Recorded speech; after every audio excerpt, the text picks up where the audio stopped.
Predict, pick, and prevail in your fantasy football leagues with Nick Giacobbe and Nick Kap. From breakouts to busts, superstars to sleepers, these are the guys that will help you achieve fantasy glory. This is the PrimeTime Fantasy Podcast. Welcome, everybody, to Season 4, Episode 52 of the PrimeTime Fantasy Football Podcast, where we give you our predictions, our picks, with the hopes that we help you prevail this week, Week 15, the first round of your fantasy football playoffs, and the rest of your playoffs to help you win that fantasy football championship. I'm your host, Nick Giacobbe. Joining me is Nick Kap. Nick, it is our Thursday/Friday show, dropping this one on a Thursday Night Football tonight, a big weekend of football. We have no more bye weeks. We are in the playoffs. At the moment, injuries seem to be a little bit tame, but we are recording on a Wednesday night. Anything could pop up, but we're in the playoffs. I got a big bailout from Joe Burrow on Monday night to get a bye, so I was thrilled about that. Monday night, I'm sure, affected all of your matchups out there in some way, shape, or form. But Week 15, Nick, how are you feeling going into this weekend? Some brutal losses in some brutal leagues. You hate to see it. It happens. You know, you're in 5. Usually it's going to happen in 1 or 2. It happened in 2. Missed the playoffs in 2 leagues. 1 I really should not have missed it in. Third most points. Most points against by a mile. But it happens. We got 1 bye. We got 2 matchups this weekend. So we're looking forward to it, plowing through. I have 2 byes, 1 matchup this weekend. I'm relieved about that. So with that said, this is our last show going into Week 15, or at least our last pre-recorded show. This is our Thursday/Friday show. We give you our all boom and all bust teams. That's what we do every week for you new listeners that have not listened to one of our Thursday or Friday shows before. We'll get into that in just a second. This is the Primetime Fantasy Football Podcast. Thank you so much for joining us. You can find us on YouTube and all audio streaming platforms, plus social media. We do a third show on the weekend, Sunday, 8:30 a.m. Eastern Time. This is a live show where we answer your fantasy football questions. Go to our YouTube, Facebook, or Instagram. Drop all of your fantasy football questions this weekend. I unfortunately have a trip planned, so I will be in California, be 5:30 in the morning when the show goes live. But if I'm up, I'll be in the chat at least to help you guys out, but Nick's going to be manning the ship there to get you guys primed and ready for Week 15 and your fantasy football first-round playoffs. So we do a live show every Sunday to make sure to check that out this week and the rest of this season. Like I said, this is our Friday show, so we're going to give you our all boom and all bust teams. 7 players from Nick, 7 players from me that we think can boom and bust to help you set those lineups for Week 15. So let's kick things off with the all boom teams, and this is how the all boom teams work. Me and Nick send our teams to our anonymous source who cross-references it to make sure that we don't have overlapping players. You get 7 different players from me and 7 different from Nick. For the all-boom team, it's basically quarterbacks and tight ends that are maybe outside the top 5. And for wide receivers and running backs, it's kind of fringe players, maybe flex players that you didn't think about starting. You will not see Jamar Chase on the all-boom team probably ever. You will not see a guy like Christian McCaffrey probably ever. Those guys are really, they're off limits for the all boom team. So with that said, Nick, who is your all boom quarterback for Week 15? I'm kicking it off, and I'm picking up right where I left off on our Tuesday waiver wire show, and I am starting the QB2 since in the last 4 weeks into a Tagovailoa. He had his worst game in this stretch was 23.5 points. He's averaging 25.2 over these 4 games. He has finished as a top 10 quarterback in all 4 of those games. In that span, 11 touchdowns, no interceptions, averaging 330 passing yards per game. That is exactly what you want out of your starting quarterback. The Texans, not a great defense this year against the quarterback, allow top 10 points per game to the quarterback position. And it's a warm weather game. We worry about Tua in the cold. Well, in Houston, Texas, that's pretty warm enough for me this week. It is the second highest over-under on the game. I think he has very high upside, game-winning upside, and I don't think you could bench him unless you have a superstar based on the trajectory he has over the last few weeks. I thought you were going to pick Rodgers, so I did not pick Rodgers specifically to give you Rodgers, but we have been talking up the Dolphins for the past couple of weeks. So my all-boom quarterback is going to be Justin Herbert, who is facing the Tampa Bay Buccaneers. The Bucs allow the most fantasy points to quarterbacks at the moment, an average of 21.7. I feel like the Bucs have allowed the most points at the quarterback position the past 6-7 weeks or so, and they haven't been topped. On top of that, Herbert's been pretty good for the back half of the season. 6 of his last 7 games, he's at double-digit fantasy points. He's also at over 17 fantasy points in 5 of those games. Keep him locked and loaded. I know he had a tough matchup last week against the Chiefs. This is a much easier matchup. The Chiefs are arguably the best defense in the league. They're top 3. The Bucs are absolutely not. They surrender a ton of yards and points to quarterbacks. Keep him locked and loaded. He should be good to go. Your first running back, who do you have? So I said 2 has got the second highest over-under. Well, let's go to the number 1, and it is going to be David Montgomery going up against that Buffalo Bills defense. It is the highest over-under of the game. I believe it's the highest over-under of the season at 53.5. This projects to be a shootout from these two teams. Should be a great game. Hopefully it's as good as the Rams game with the Bills this past week. Bills allow top 5 points per game to the running back position, and Monty has been incredibly consistent this year. He has over 12 points in all but 1 game this year, but he's only broken 23 times, so he's been in that range. My prediction is that he's going to break that 20 mark for a 4th time this season and give you a boom-worthy performance. So this is yet another week where our best game of the week is not going to be the Sunday night game. My Seahawks are on Sunday Night Football. That's yay, but it really should have been this Lions and Bills game. Even before the season, it should have been the Lions and Bills game. I'm sure it was a network thing where they couldn't get the game, but yeah. One thing I forgot to mention about the all boom and all bust teams, because the teams are cross-referenced, that means we sometimes have to switch players. Most of the time we don't know each other's players, but sometimes you end up knowing them by switching them. I think Nick knew 2 of my players on the all boom team, and I knew 1 of Nick's players on the all bust team. So my first all boom running back is going to be Mr. Chuba Hubbard. Chuba has really kicked it into high gear these last few weeks, as has that Panthers offense. And the Panthers have become an increasingly fun team to watch from a football standpoint. Chuba Hubbard has the Cowboys this week, who allow the 4th most fantasy points to running backs, an average of 23.2. Chase Brown just had a 20-plus point fantasy performance on Monday Night Football. If you needed a big game from him, probably got you in your playoffs. As for Hubbard, he's the running back 12 on the season. He has double-digit fantasy points in 10 out of 13 games and 15-plus fantasy points in 4 of his last 5. On top of that, with Jonathan Brooks out for the season, there is no competition for Chuba Hubbard at this point. They are all in on him. He's the motor of that offense. It keeps Bryce Young on his feet and allows Bryce Young to throw the ball when needed with the play action pass getting going. So I would keep Chuba Hubbard locked in. If you've had him in your lineup this season, again, 10 out of 13 games with double digits. He's been very consistent for you. Keep him locked and loaded. He'll be a good one for your first week of the fantasy football playoffs. Your second running back, who do you have? I'm going with the guy I have not really put on either one of these teams this year, and it's mostly due because Nick always claims this guy, always loves having him on one of them, and it is Brian Robinson this week going up against that Saints defense. Top 5 points per game to the running back position. Brian Robinson's been great this year. He's had some injury problems in multiple games. He's left 3 games early this year, but in the 10 games that he has played, he has 8 touchdowns in those, and now you get him at his healthiest coming off the bye, very late bye, for this team. So very good opportunity. You're also going up against the Saints, who are a absolute tire fire at quarterback right now. I'm going to expect a lot of turnovers. They're not going to move the ball very well. Very good field position, very good game script. That's everything that checks your box for your running back 1. And I think Brian Robinson will finish as a top 10 back this week. So I said a couple weeks ago that I didn't want to start any Cowboy offensive player besides CeeDee Lamb. And I've been proven wrong, and I have to admit it. And Nick's been a little bit higher on this guy than I have. And that's Rico Dowdle. Has a very positive matchup against the Panthers, who allow the most fantasy points to running backs, an average of 27 points per game. And as for Rico Dowdle, like I said, he's proved me wrong over the past month. He has double-digit fantasy points in 3 consecutive weeks and 15-plus fantasy points in each of the last 2. They've kind of figured out their offense at this point, especially when they're facing bad defenses like the Bengals on Monday night. Another bad defense here with the Panthers. This should be a game where both running backs do explode with top 10 performances on the weekend. I love doing this. I love putting both of the same running backs in the same game. I do it pretty often on the boom and the bust team. Your first wide receiver, who do you have?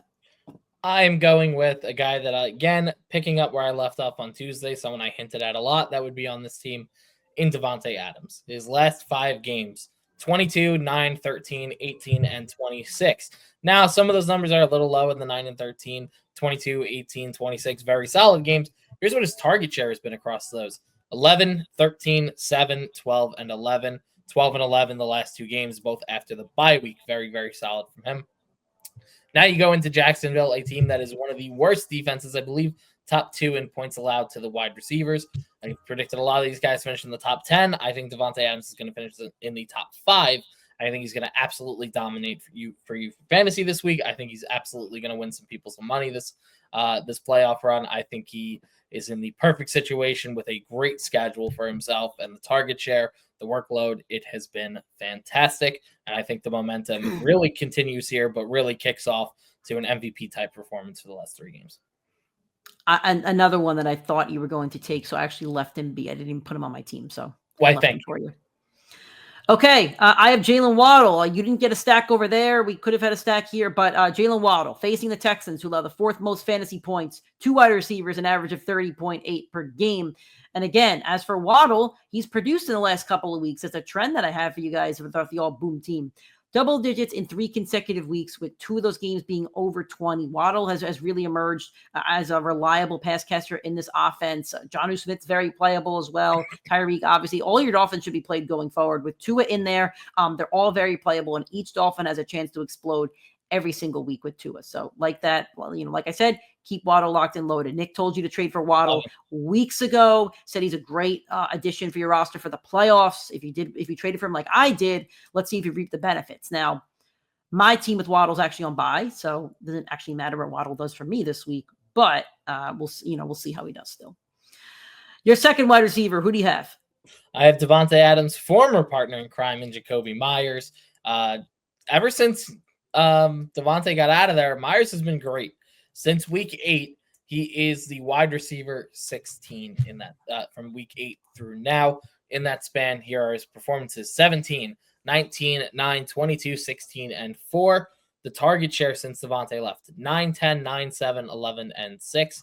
The last 3 games since Davante, well, I guess the most recent 3 games, 15, 11, and 10. He is the center of that offense. He's the focal point of that offense, and he's going to continue to be that with all the injuries happening to that running back room, that quarterback room.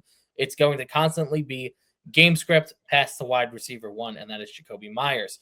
Now you get to start against the Atlanta Falcons, a top 3 team in points allowed to the wide receiver position, and it looks like Aiden O'Connell might be out there. If he's not out there, instead of him, you get Desmond Ridder in a revenge game against Kirk Cousins on this horrible streak in primetime on Monday Night Football. It is a great spot for Jacoby Myers this week. No matter what, it's going to be the game script. It's going to be the revenge game. Again, we like to check boxes when we make these decisions. Jacoby Myers checks the workload, checks the game script, checks the matchup, and we always love having that Monday Night Miracle, and he's a guy that can provide that for you. I have Terry McLaurin. He's on bye last week, but he's been very, very good for you over the last probably 8-10 weeks. And on top of that, a very positive matchup. Terry McLaurin will be facing the Saints, who allow the 7th most fantasy points, 2 wide receivers, an average of 29.8 per game. The number has only gone up since they've traded Marshawn Lattimore. As for Terry, he's sitting as your wide receiver 5 on the season right now with the bye week. In 9 out of 13 games, he has over 15 fantasy points, and he has 20 fantasy points in each of his last 2. Keep Terry locked and loaded. Another one where if you drafted him late in your drafts as your wide receiver 2, like I did when I went running back heavy, you're probably reaping the rewards of it and have a very nice spot in your playoffs. Your tight end, who do you have? I'm going to David Njoku. He's doing what he did last year. Deshaun Watson got hurt last season. He was the tight end 1 on the rest of the season. This year, Deshaun Watson gets hurt. He is the tight end 4 since that. His target share also been great with Jameis Winston. His target share in those games, 14, 7, 7, 9, 5, 17, and 13 these past 2 weeks. That is great to see from a tight end. That's phenomenal to see from a tight end, frankly. And he's now got Kansas City, a team that allows the 2nd most points to the tight end position, a team that does not match up well with the athletic tight end in David Njoku. And you got Jameis Winston, who we know is going to continue to throw that ball. He's got over 40 passing attempts in 4 of his last 6 games. It is a great opportunity for David Njoku with that workload and a great matchup to be on, I guess, the All Boom team. Another one I left just for you. For tight end, I am playing the match. I'm going with Chigi Okinawu facing the Bengals, who allow the 2nd most fantasy points, 2 tight ends, an average of 13.1 per game. He has not had a great season. He really hasn't. But if you need a deep shot at tight end, if you're in a deep league and you need a tight end, Give Chiggy a chance. He's a physical specimen. I He's like that. fast. He could get the ball in the open field, and he could take it 70 yards. He's one of the only tight ends that really is fast. That could take it 70 yards. Fast for a tight end, at least. He's not Tyreek Hill fast. But the Bengals defense is terrible. Can't say enough bad things against it. I think this game will see a lot more offense in it than people do suspect. Again, if you're in a bind, I'm not telling you he's going to have a top 3 game, but I think he could crack the top 10 if you really do need a tight end and you're in a tough spot, which some people are. Your last flex spot, who do you have? I'm going with Juwan Jennings. We get the Thursday night matchup usually, and I will advise you this for those of you that are might be first timers in this. Make sure you put those flexes in the wide receiver position. There's Thursday night plays. It doesn't matter. There's no more points whether you're a wide receiver in the wide receiver slot or the flex spot. I probably should have done that for myself, frankly, for this team, but you get the gist of it. Juwan Jennings this year actually has not played a lot of games without Brandon Ayuk because he did miss some time. But in those games, he has 16, 25, 9 against the Packers, who are one of the most underrated defenses in football. Also, Brock Purdy got hurt in that game. And then he has 9 against Buffalo in that snow game where Purdy was coming off of the shoulder injury last week, 28 points. Now you get the Rams, who allowed the 10th most points to the wide receiver position, just barely inside the top 10. But we got to remember something that happened earlier this year. Juwan Jennings came on the scene with a massive game. 11 catches on 12 targets, 175 yards, 3 touchdowns, 46.5. It was one of the top 3 performances on the year by any fantasy football player, and it happened against the Rams. So I am telling you, it is definitely time to lock and load him into your lineup. I know the name is kind of scary. I know the 49ers don't look great, but I am telling you, this is all the makings of a superstar playoff breakout performance. I'm going to go with Keenan Allen. And DJ Moore is a great play, too. I do want to state that, but I chose Keenan Allen here because he's the lesser played name, I would say. Facing the Vikings in a divisional matchup, I believe they're also on Monday Night Football, who allowed the most fantasy points to wide receivers, a 33.4 average. Keenan Allen has 20-plus fantasy points in 2 of his last 3 matchups. He also has 7-plus targets in 5 of his last 7. He had a stinker last week. It was the Odunze game. It's going to happen. The ball's going to get spread around, but there's still a very good chemistry with Keenan Allen and Caleb Williams, and I think we'll see it on PrimeTime on Monday night. I think it's a Monday night game. I'll sound really stupid if it's not, but I'm pretty sure we get 2 Monday night games this week. I'm going to double check that. Okay, so I was correct. And they're really not great Monday nighters, now that I think about it. I mean, it's Bears-Vikings at 8 o'clock on Monday night, and then Falcons-Raiders at 8:30 on Monday night. They're going to give us one watchable one. It's rough. It was so nice of the league to give us one good – in a week where we have Lions-Bills, it was so nice of them to give us Raiders-Falcons. Yep. AFC, Dolphins-Texans. I mean, Dolphins-Texans, both of them are projected to be good teams before the season, too. So. Yeah. We're now going to the all-bust teams, and unlike the all-boom teams, the all-bust teams, everybody is available to go on the chopping block. So this season, and again, for new listeners, thank you for joining us. We appreciate you, however you found us. For the all-bust team, we've put Tyreek Hill, we've put Jonathan Taylor, we've put Jamar Chase, and they've been successful busts. Now, we haven't been right about everybody. We definitely put players that haven't busted, but they've been successful. So I don't care how big of a star you are. If we think you're going to have a bad game, you're going on the all-bust team. Who is your all-bust quarterback for Week 15? Here comes the take that is a controversy to all my other takes that I said earlier in this episode. I like high over-unders. I like good matchups. I like shootouts. I am busting Jared Goff in the highest over-under game of the week. I think he is going to be the biggest bait trap for anybody to play this week, and I think he is going to be a massive, massive bust. So here's why I am worried. The Bills, top 5 against the quarterback position.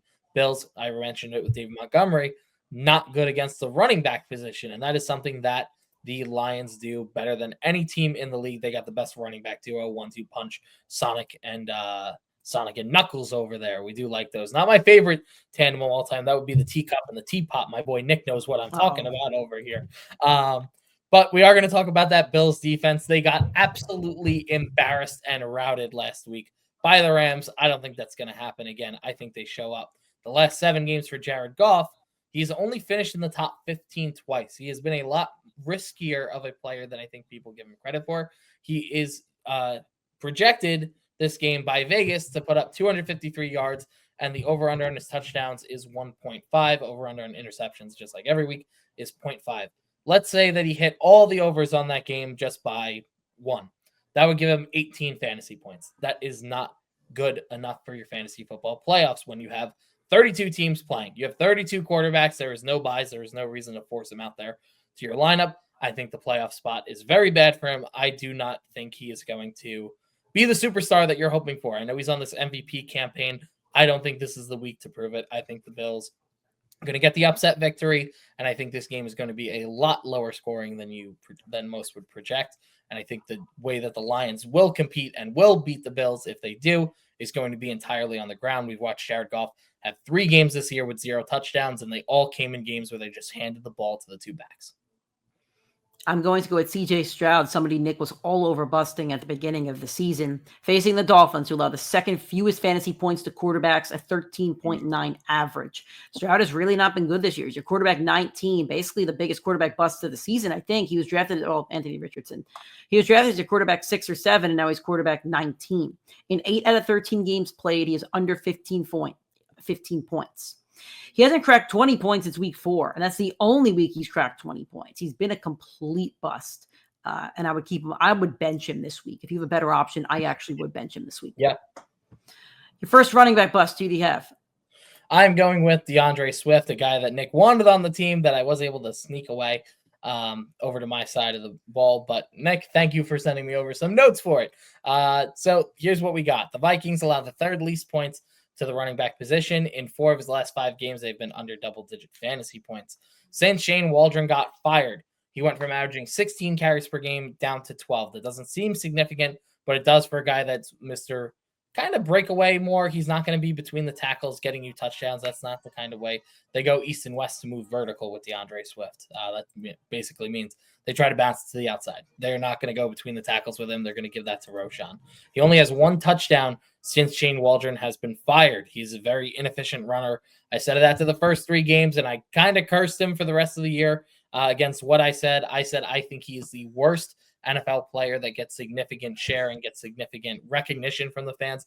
I guess you could say it's one of the more overrated players, but I don't know if he's overrated. I just kind of think he sucks, and I think he's got a pretty cool name.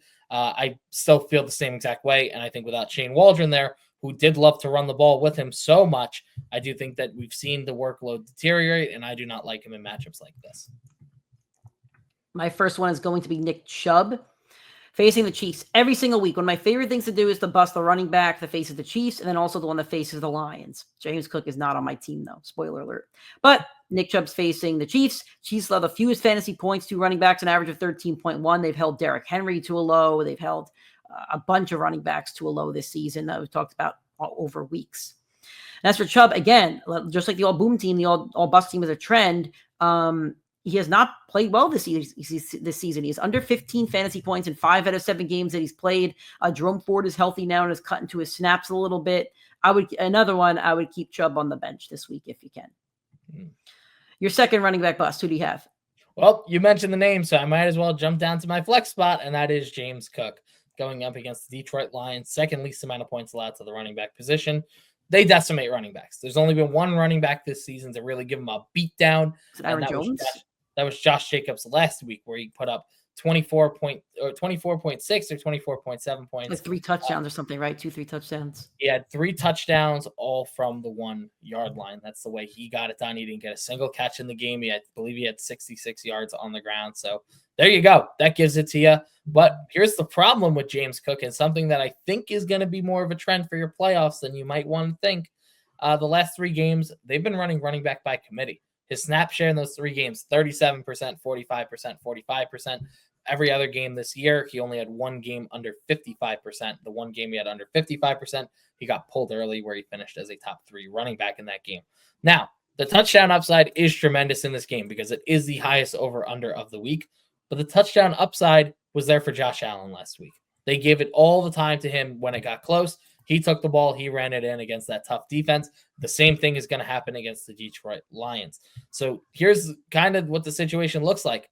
If Buffalo goes down early, which you saw them do last week, they bail on the run. And that last week, James Cook got 6 carries. And when the Rams got started off hot, he only got 2 targets in that game. That's where he had his lowest snap share. The other option is that they go up early, and he is not efficient enough of a runner to be good against this defense. So that is not going to be great. I don't think you could bench him because of the high over-under, but I am going to very much temper my expectations for him to kind of go win you the week. I think you hope he gets in the end zone, he gets you to that double-digit mark, maybe the 14 points. I don't see the explosive upside or the 16-plus that you really want from a guy like him. The Bills are very, very close to tush-push territory. Yeah. I have Najee Harris as my second running back facing off against the Eagles. The Eagles defense has been phenomenal since week 3 against everything, but specifically against running backs, they allow the 4th fewest points. As for Najee Harris, he only has over 15 fantasy points in one game out of his last four. He's okay. He's good for about double digits, but there's not a lot of upside after that. So when it's going to be a tough defense, I think this game will actually be very low scoring.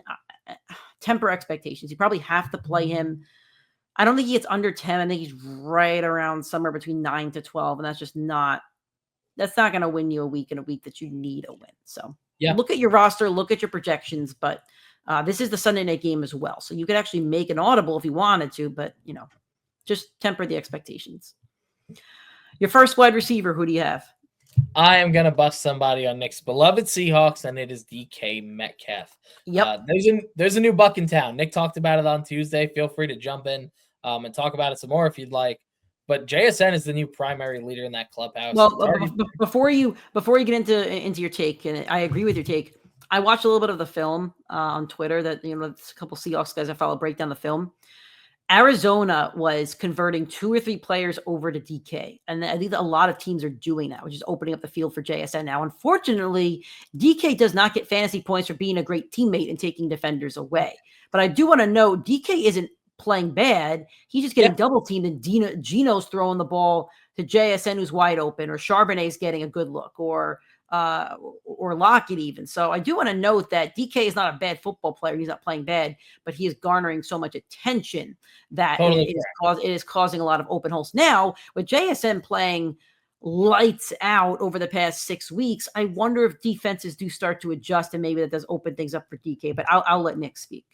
I don't think it's going to happen, and I'll tell you some of the stats why I don't think that will happen later in the take. But let's talk about the fantasy numbers from DK and what we've seen for your production for your team. In his last 7 games, he only has 2 games over 11 points.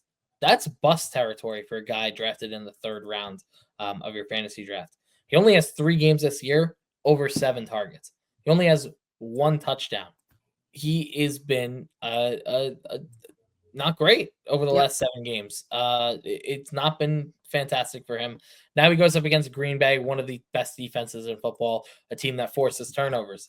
So let's talk about Geno Smith. And this is why I don't think that teams are going to adjust. Geno Smith has the 3rd most passing attempts on the year this season. Last year, Seattle ran the least amount of plays per game. Seattle is now top 5 in plays ran per game, which is great for your fantasy team. It's great for your production. It's great for guys like JSN who will get the volume and get that PPR workload.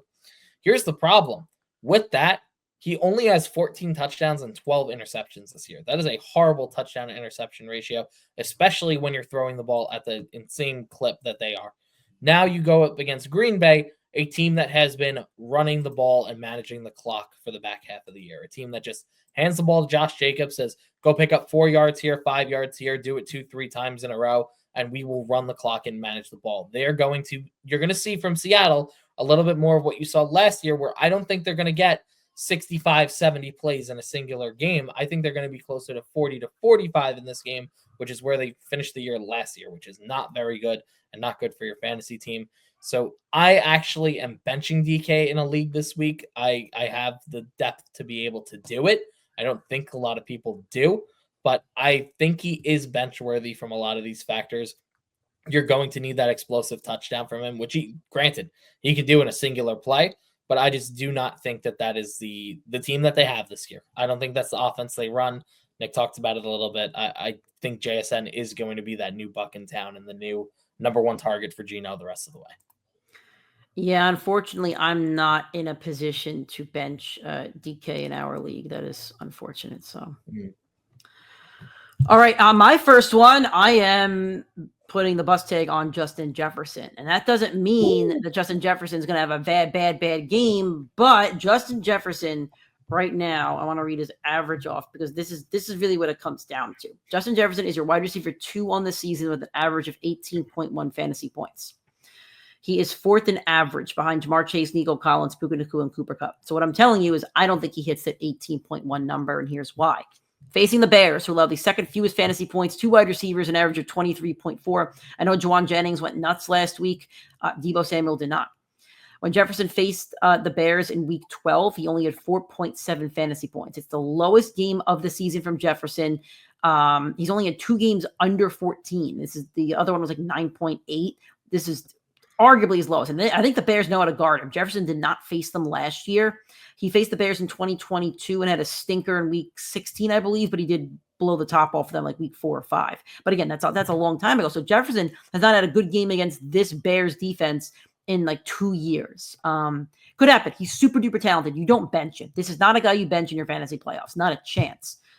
But temper your expectations. That's all I'm going to say. This is a guy that could legitimately bust. And you might curse his name, but he's been so reliable for you this season. You didn't look at your draft board on week 1 and say, I'm not taking Jefferson because he has the Bears on week 15. You don't draft like that. So I will tell you, I did want to put Jefferson on the team as well. And I did see all the stats you said, the 4.7 that he didn't play last year. 2 years ago, we had a bad game against them. My one concern was Juwan Jennings last week and no Eberflus. And that's the difference, the defensive coach. That I think could be where it falls, where he could maybe overcome it. But I agree with you. I think the matchup has been historically bad for him. Okay, that's fair. All right, your second wide receiver. Who do you have? I am going with the guy that I loved before the year. I'm grateful I didn't take him because he's kind of stunk in Devontae Smith. The Steelers, they are a top 5 defense against the wide receiver position. Nick talked about it earlier. I think it's going to be a low-scoring game, just like he does. I think it's going to be a game with Najee and Devontae and a lot of guys. I think you're going to get a lot of letdowns in this game because it's 2 very good defenses. But let's talk about Devontae's struggles. He only has 1 game since week 4 with over 6 targets, and he only has 1 game since week 4 with over 4 catches. That is not good for a guy, again, drafted at that high draft capital. Now, I know a lot of you saw the media. You saw A.J. Brown causing a stink over there, a guy that has really been an ultimate pro and really has not said much about workload in his career, but apparently wanted to make a stink about it this week. I think he's going to get force-fed. I think that's what's going to be the case. I think they're going to force the ball his way. I think Mike Tomlin would be stupid not to put extra coverage on him because I think it's just going to be the way that they play. Jalen Hurts, his passing volume has gone down the last 4 weeks. They are pretty much securely winning that division, have a shot at getting that number 1 seed and stealing it from the Lions. But outside of that, I really think this Eagles team is locked and loaded for the playoffs, and they care about one thing, Saquon Barkley winning that MVP. I think the team's going to run through him. I think the next 2 or 3 weeks are going to be make amends and make A.J. Brown feel good and confident as a wide receiver before you get to the playoffs. My second wide receiver is Mr. T. Higgins, who put up an absolute stinker on Monday Night Football. 4.3 fantasy points. He had 2 receptions, I think, in the first quarter, and then just barely even got a look the rest of the game. I was ripping my hair out. I'm sure a lot of other people were. Now he's a tough matchup against the Titans. The 3rd fewest fantasy points allowed to wide receivers. An average of 23.4. This is another one you might want to consider benching. I know a couple people that have texted me and asked about benching him. I'm not. I can't. But yeah, this is a real tough one if you have T. Higgins. Your tight end, who do you have? I am going with Dalton Kincaid. Again, I'm kind of been contradictory because I have James Cook and Jared Goff and Dalton Kincaid, the 3 guys in one of the highest over-unders on the bus team, but it's all been matchup based. The Lions are actually the best team against the tight end position this year. You have Dalton Kincaid coming off of a knee injury. He's been out for 4 weeks, and he stunk this year. We can't forget that. He only has 3 games over 10 points with a very above average schedule. So believe he has the 12th easiest schedule for the tight end position. Not super great, but definitely on the better side for a high scoring team. His target share this year has actually been very solid. He's got 6+ targets in 6 of his last 7 games, but he just cannot find the end zone this season. And the end zone has been a place reserved for Josh Allen and James Cook this year. I do not think that Dalton Kincaid is going to score a touchdown this game. I don't think he's going to get a ton of passing volume this game. I feel like Keon Coleman coming back is going to make a difference. You'll see him on the outside. You'll see Matt Collins. You'll see, obviously, Shakir out there. So I feel like it's really going to be a game one with the wide receivers, especially with all the Lions injuries in the back half of their defense. I'm going to go with Mark Andrews. I'll tell you, Nick, I'm very worried about our league. Every player has a bad matchup for me. It's just everyone. Yeah. So Andrews has the Giants, who have the second fewest fantasy points, 2 tight ends, an average of 6.9 nice points per game. It's a bad game script for Andrews. I think there's going to be a lot of Derrick Henry in this game, and the Ravens will probably go up big, and then there won't be a lot to go around to Andrews. So I am concerned if he doesn't get something early, he will not get anything at all. Again, too talented, not the bench, but I do have my concerns about this one. Your last player, your flex spot. Who do you have? I am going with Tank Bigsby, a guy that I think is going to get a lot of hype and a lot of starts based off his workload last week. He had 18 carries. He found his way into the end zone. But Mac Jones stinks. I do not want anybody to get confused by that. Mac Jones absolutely stinks. That offense was pedestrian. They scored 10 points against the Tennessee Titans, whose defense is actually pretty good, but has struggled the past few weeks with matchups to like the Bills and the Lions and some of those other better defenses, offenses. They have stunk, and Mac Jones could only put up 10 points in the division matchup. Now, the Jets defense has stunk since Saleh's been fired, but they still rank top 10 against the running back position. I think that they are going to struggle to move the ball. I don't think Bigsby is efficient enough as a runner. He's going to have to break one free to get the yards on there. You hope he can find his way into the end zone. But if they pivot to the passing game, it's going to be all Travis Etienne. If they abandon the running game, the Etienne show will come out. You saw last week that when they could not get the ball moving with Tank Bigsby, they brought him back later in the game. But in the middle portion, when they really couldn't get it going, it was all Travis Etienne out on that field. He led them in snap share. In that game, it was pretty much a pure 50-50 split between the two of them. So I think Travis Etienne actually has the higher upside. And I do think Tank Bigsby is going to give a lot of people some false confidence, especially if you're a team that has like Breece Hall, who I do not think is going to play this week. Try and force him out there. I'd rather go pick up Isaiah Davis if you can, the backup for the Jets. My last player I have here is Tank Dell, who's been on my old bust team a couple of times over the past month, and I'm going to keep him locked and loaded there. Facing the Dolphins, who have the fourth fewest fantasy points to wide receivers, an average of 23.5. I'm busting both the quarterback and the receiver. He has under 11 fantasy points in 4 consecutive games. There's really no reason to start him. I mean, the offense hasn't looked great outside of Joe Mixon, who's been the absolute workhorse. They like to play defense and run the football. The offense is not supporting more than one wide receiver. At least it did kind of with Diggs and Nico Collins, but Nico Collins is such an alpha that Tank Dell just is not on that level at this point. So with that said, that is our final show for week 15, or leading into week 15, I should say. We gave you 7 players each for the booms and the busts, 28 players total. But if we did not talk about your players, can't talk about everybody, join that live show this Sunday, 8:30 a.m. Eastern time, available on YouTube, Facebook, or Instagram. Nick is going to hold down the fort, and I'll be back for the live show next week. With that said, if you're watching this show and you enjoyed it, you're watching on YouTube, drop a like on this video, subscribe to the channel, and hit the bell icon so you get notifications every single time we go live or post a new video. If you're listening on an audio streaming platform like iTunes, Spotify, Google Podcasts, or Anchor, make sure you're subscribed to the channel. Make sure that you drop a 5-star review or a 5-star rating and a review if you're on iTunes or Spotify. We're on social media, Twitter, Primetime FF Pod, Instagram, Primetime Fantasy Football Podcast. If you have any questions for us before Sunday or even after our live show on Sunday. Thank you all again for the support. Thank you for joining us. Enjoy Thursday Night Football tonight. Best of luck in Week 15, and we'll talk to you guys on Sunday.